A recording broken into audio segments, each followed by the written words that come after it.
of the nation.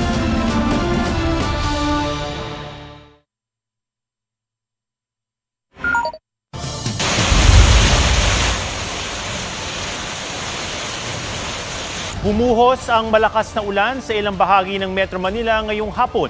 Nagdulot yan ng pagbagal ng trapiko kung kailan rush hour. Bago nito, nakaranas din ng pag-ulan kaninang madaling araw na nagpabaha sa ilang kalsada. Ayon sa Pag-asa, thunderstorms ang nagpaulan sa Metro Manila. Pero hindi pa simula ng tag-ulan. Sabi ng Pag-asa, sa Sabado magsisimulang lumakas ang southwesterly winds dahil sa paparating na bagyo. Ang paglakas niyan pwedeng maging daan sa pagkakaroon ng habagat na isa sa mga indikasyon na nalalapit na ang tag-ulan. Bago ngayong gabi, isa pang katawan ang natagpuan sa Gubuhong Gusali sa Angeles, Pampanga. Hindi pa kumpirmado kung buhay pa ito. Sabi kanina ni Angeles Mayor John Lazadin, merong na-detect na signs of life ang K9 units sa bahagi ng guho kung saan na-recover ang isang bangkay kaninang umaga. Di mo na ang kumpirmadong bilang ng nasawi. Sabi pa nila Zadin, nakipag-ugnayan na sa kanila ang may-ari at contractor ng Gumuhong Gusali. Nangako raw itong tutulong sa rescue at gastusin ng mga biktima. Kinasuhan ng plunder at graft ng Ombudsman si Senator Jinggoy Estrada para yan sa pagtanggap umano ng mahigit kalahating bilyong pisong kickback mula sa iba't ibang proyekto ng DPWH. Pinuna naman ng senador ang anyay mabilis na pag-usad ng kaso na kinasasangkutan ng mga miyembro ng mayorya. May report si Joseph Moro. Taong 2001 ang sampahan ng kasong pandarambong o plunder si Senador Jinggoy Estrada matapos siyang madawit sa weteng. Acquitted siya dito. 2014, muli siyang nakasuhan ng plunder, graft, direct at indirect bribery para sa umano'y hindi tamang paggamit sa 183 million pesos niyang Priority Development Assistance Fund o PDAF. Na-acquit siya sa plunder, direct at indirect bribery. Out on bail ngayon si Estrada habang dinidinig pa rin ang kasong graft sa Sandigan Bayan. 12 taon ang lumipas, muling nahaharap sa mga kasong plunder at 2 counts ng graft si Estrada. Dahil naman sa pagtanggap umano ng 573 million pesos na kickback mula sa iba't ibang infrastructure projects ng DPWH. Our evaluation shows that substantial public funds were deliberately funneled into designated infrastructure projects in exchange for predetermined commission fees or kickbacks, which were systematically delivered to the principal respondent, Senator Jinggoy Estrada. Nangyari daw ang pangungulimbat sa pamamagitan ng insertion sa budget at paglalagay ng alokasyon sa mga piniling proyekto ng DPWH para sa taong 2025. Dati nang sinabi ni Estrada, walang record ang Senado na meron siyang insertion. Sagot dyan ng Ombudsman, This certificate does not capture all stages of the budgetary process, wherein insertions may be made in a layered method. kasamang kinasuhan ng mga umunoy kasabwat ni Estrada na sina dating DPWH Secretary Manuel Bunoan, Assistant District Engineers Denril Cesar Cortuna ng DPWH NCR at District Engineers Manny Bulusan at Arturo Gonzales Jr. Hindi naman kinasuhan ng mga state witness sa sina dating DPWH Undersecretary Roberto Bernardo, NCR Regional Director Gerard Opulencia at dating Bulacan 1st District Engineer Henry Alcantara. No bail o walang bail na nirekomenda ang Ombudsman sa Sandigan Bayan laban kina Senador Estrada. Ang sunod na proseso nito ang paglalabas ng arrest warrant ng Sandigan Bayan. Nairaffle na ng Sandigan Bayan ang kaso at napunta sa 2nd Division ang isang kaso ng graft. 5th Division naman ang didinig ng kasong plunder at isa pang kaso ng graft. Ayon kay Estrada, gagawin niya ang lahat ng legal remedy sa kaso. Inihahanda raw ng kanyang mga abogado ang mga hakbang para maipakita ang mga irregularidad sa naging proseso at ebidensyang hindi raw binigyan ng timbang. Pero mas kapansin-pansin daw na mula nang magpalit ang liderato ng Senado, tila naging mabilis ang pag-usad ng mga kasong kinasasangkutan ng ilang miyembro ng mayorya. Dati na yang itinanggi ng Ombudsman. Hinihingan pa namin ng pahayag si Bunoan at iba pang kinasuhan. Joseph Morong, GMA News. Sinampahan ng PNP-CIDG ng reklamong obstruction of justice si Senator Robin Padilla at 6 na iba pa para sa pagtulong umano kay Senator Bato de la Rosa na makalabas ng Senado noong May 14. May report si Marizo Mali.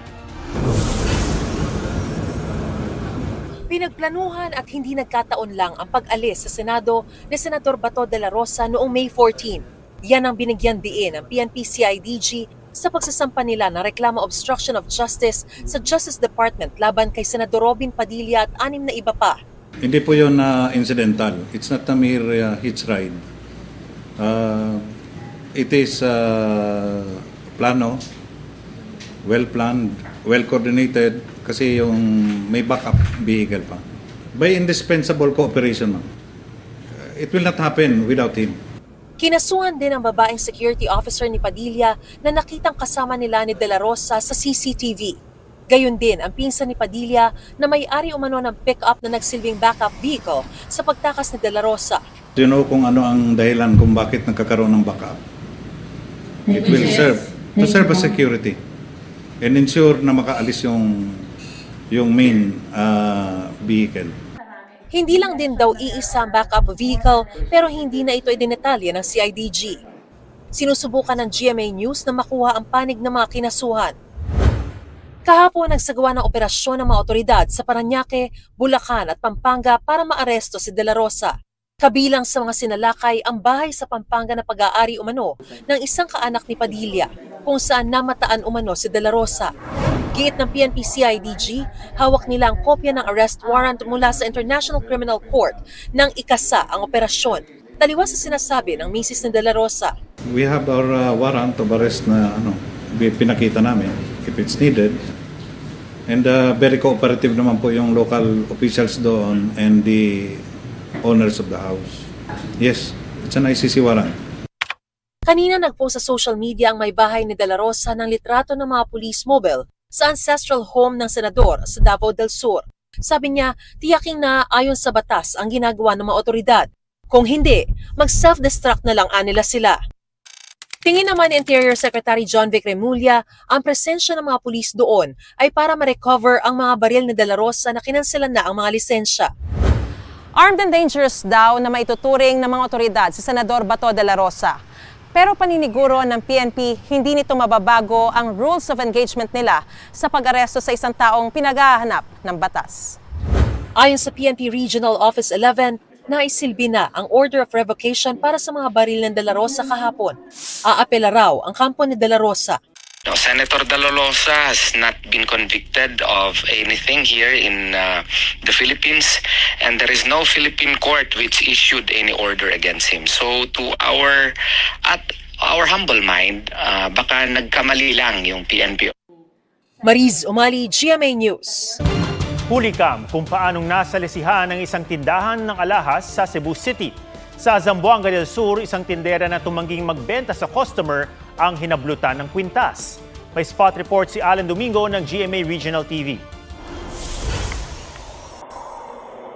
Abala sa pag-aayos ng paninda sa labas ng kanyang tindahan, ang babae ito sa Mulave, Zamboanga del Sur, nang dumating ang isang lalaking naka-helmet.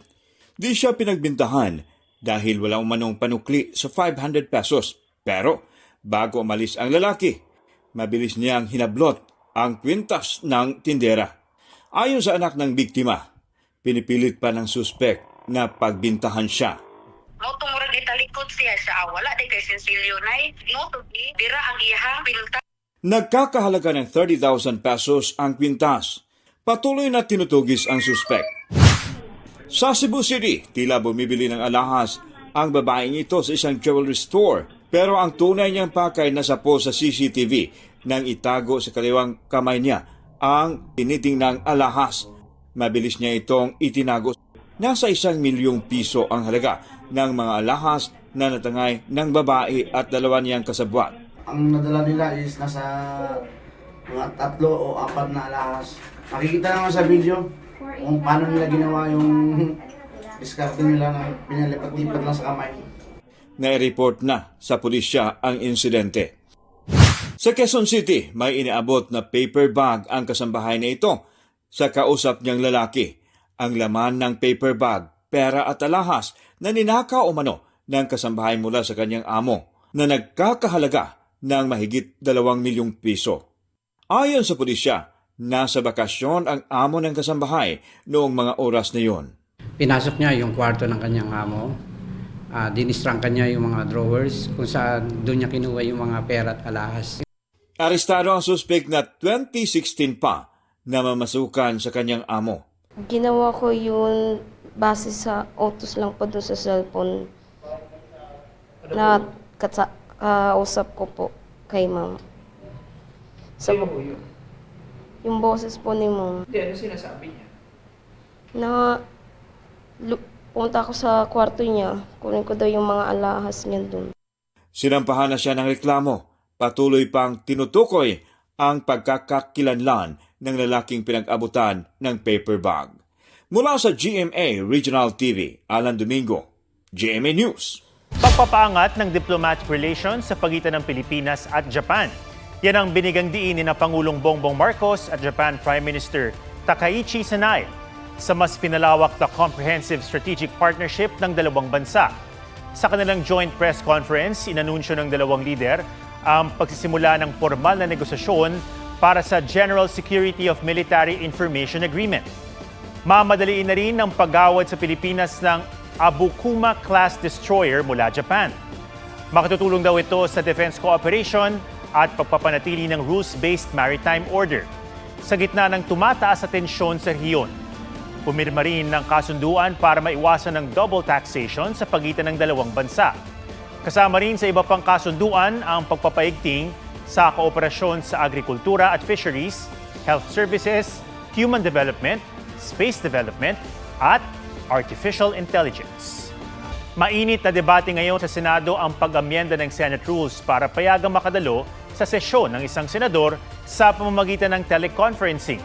Sa ilalim ng kasalukuyang Senate Rules, pinapayagan lang yan kung may national emergency or force majeure. Tanong tuloy ni Majority Senator Robin Padilla sa isang post, hindi ba maituturing na force majeure ang gyera sa Middle East, napipintong China-Taiwan conflict at ang matinding klima? Kinontra yan ng ilang senador at isang dating mambabatas. If you read it carefully, it contemplates the entire Senate, hindi one person. Nakasulat rin dito very clear, which may prevent. So ibig sabihin, hindi kami makakonvene. May super El Nino, pero pwede pa naman kami mag-convene. Yung gera nasa Iran, pero pwede pa rin naman kami mag-convene. Hindi po makapagtrabaho ang Senado. Walang pupunta sa Senado without endangering their health. Hindi pwede pumunta sa Senado, baka po tamaan ka ng COVID. Kaya pinayagan voting by electronic. Simpleng tanong, yun bang gera sa Middle East nakakapigil sa isang senador na mag-attend ng session in person? Hindi naman walang relasyon yun. Ang force majeure ay salitang Pranses na ang literal na translation ay superior force o pangyayaring hindi inaasahan o mapipigilan. Gaya noong COVID pandemic kung kailan pinayagan ng teleconferencing sa mga senador dahil hindi makapag-convene ng Senado bilang isang body. Hinihinga namin ng reaksyon si Padilla. Nakaranas din ng malalakas na ulan ng ilang bahagi ng Mindanao. Sa Cagayan de Oro City, gumuho ang bahagi ng bundok sa sitio sa Limbal. Nagmistula namang dagat ang mga palayan sa Sultan Kudarat dahil sa bahang umapaw hanggang sa kalsada. Sa South Cotabato naman, may nasilang dike bunsod ng rumaragas ang baha. Ayon sa Pag-asa, ang trough ng bagyong may international name na Jiangmi ang nagpaulan sa ilang bahagi ng Mindanao.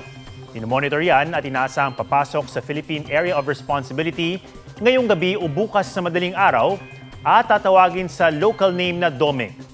Base sa boletin ng Pag-asa, kumikilos ito pahilaga sa bilis na 20 kilometers per hour. Sa datos ng Metro Weather, bukas ng umaga, maaaring ulanin ng Zamboanga Peninsula, Barm at Soxargen. Sa hapon, may mga pag-ulan na rin sa Ilocos Region, Central Luzon, Mimaropa, Western Visayas, Negros Island Region at halos buong Mindanao. Sa Metro Manila bukas, maaaring maulit ang pag-ulan. Binaril ng riding in tandem ang isang lalaki na sangkot umano sa ilang insidente ng pagnanakaw sa Bacolod City. Iniimbestigahan ng pulisya kung may kinalaman dito ang pagpatay sa kanya. Itinanggi naman ng kapatid ng biktima na magnanakaw ito. Naghahanap pa ang pulisya ng mga saksi sa krimen, pati CCTV footage para matukoy at mahuli ang mga suspect. Tatag ng pagkakaibigan ang nagpatatag sa isang cancer patient sa Paumbong, Bulacan. Ang kanyang mga kabarkada nagpakalbo para samahan siya sa laban. Pusuan sa report na ito. Kompleto ang tropa sa pagbisita nila sa kaibigang nasa ospital. Ang pakay nila, magpakalbo. Solid move para sa kaibigang si John na lumalaban sa Hodgkin lymphoma o cancer. At syempre, di pwedeng walang re-rest back. Sila ang naging kasangga ni John. Di na nga niya napigilang umiyak. Kwento ni Carl na pinsan na rin ni John dahil sa epekto ng gamot at chemotherapy, nagsimulang malagas ang buhok ni John at kinailangang magpakalbo. Ayaw raw nilang mapanghinaan ito ng loob, kaya nagdesisyon silang lahat na samahan si John at magpakalbo rin. Pati ang kanikadalang mga pamilya, nagulat na lahat sila kalbo na. Ang netizens humanga sa tindi ng kanilang samahan. Si John lubos ang pasasalamat sa mga kaibigan. Mas lumakas pa ang loob niya para magpagaling. Dahil may mga kaibigan siyang pogi na nga sa new look, dagdag pogi points pa sa kabutihan ng puso. At yan ang mga balitang dapat niyong malaman. Ito ang GMA News. Walang kinikilingan, walang pinoprotektahan. Noon at ngayon, serbisyong totoo. Ako po si Ato Maraulio at ito ang State of the Nation.